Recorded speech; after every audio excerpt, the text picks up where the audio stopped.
ఈ ప్రపంచంలో కొంతమంది గెలుస్తారు అదృష్టం వల్ల, కొంతమంది గెలుస్తారు సహాయం వల్ల.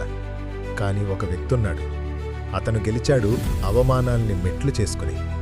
ఆ వ్యక్తి డాక్టర్ బిఆర్ అంబేద్కర్. 1891 సంవత్సరం ఒక చిన్న పిల్లవాడు జన్మించాడు. పుట్టుకతోనే అతని పేరు ముందు ఒక లేబుల్ పెట్టబడింది. ఆ లేబుల్ కారణంగా స్కూల్లో బెంచ్ మీద కూర్చొనివ్వలేదు.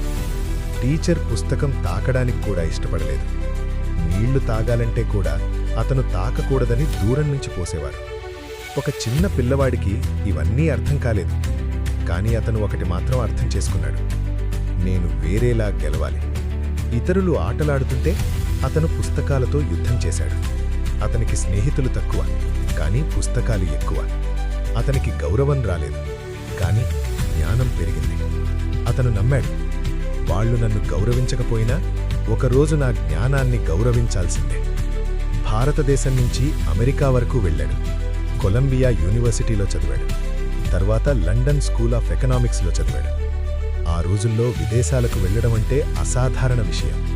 అది కూడా ఇన్ని అవమానాలు ఎదుర్కొన్న వ్యక్తి కోసం. అది సాధారణం కాదు, అది అసాధారణ సంకల్పం. చదువుకున్న తర్వాత కూడా సమస్యలు ఆగలేదు. ఉద్యోగం దొరికినా ఆఫీసులో కూర్చొనివ్వలేదు. ఇంటి అద్దె దొరకలేదు. అతని పేరు విన్న వెంటనే తలుపులు మూసేసేవారు. ఆ సమయంలో చాలామంది వదిలేసేవారు. కాని అతను కాదు. అతను బాధను కోపంగా మార్చలేదు. అతను బాధను శక్తిగా మార్చాడు. అతను అర్థం చేసుకున్నాడు, నేను ఎదగడం సరిపోదు, నాలాంటి లక్షల మంది ఎదగాలి. అక్కడి నుంచి అతను ఒక వ్యక్తి కాదు, ఒక ఉద్యమమయ్యాడు. విద్య హక్కు కోసం, సమానత్వం కోసం, గౌరవం కోసం పోరాడాడు. 1947 భారతదేశం స్వతంత్రమైంది. ఆ సమయంలో దేశానికి అవసరమేమిటంటే ఒక రాజ్యాంగం. ఆ బాధ్యత ఎవరి చేతిలో పెట్టారో తెలుసా? అవమానాలు ఎదుర్కొన్న ఆ చిన్న బాలుడి చేతిలో. డాక్టర్ బిఆర్ అంబేద్కర్ భారత రాజ్యాంగ రచయితయ్యాడు.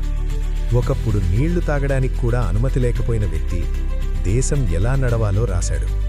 ఒకప్పుడు బెంచ్ మీద కూర్చోనివ్వని సమాజం ఇప్పుడు అతని విగ్రహాల ముందు నిలబడి గౌరవిస్తోంది. ఇది ప్రతీకారం కాదు, ఇది పట్టుదల గెలుపు. ఈరోజు మనమేమంటున్నాం? నెట్ స్లోగా ఉంది, నిద్ర లేవలేకపోయాం, చదవాలని లేదు.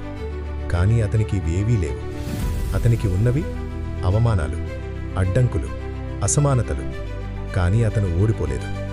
అంబేద్కర్ మనకు చెప్పింది ఒకటే: జన్మ నీ చేతిలో లేదు, పరిస్థితులు నీ చేతిలో ఉండకపోవచ్చు, కానీ నీ నిర్ణయం మాత్రం నీ చేతిలో ఉంటుంది. నువ్వు ఇప్పుడు ఎక్కడ ఉన్నావో ముఖ్యం కాదు. నీ ఇంటి పరిస్థితి ఏదైనా సరే, ఎవరైనా నిన్ను తక్కువగా చూసినా సరే, ఒక పుస్తకం నీ జీవితాన్ని మార్చగలదు. ఒక నిర్ణయం నీ భవిష్యత్తు మార్చగలదు.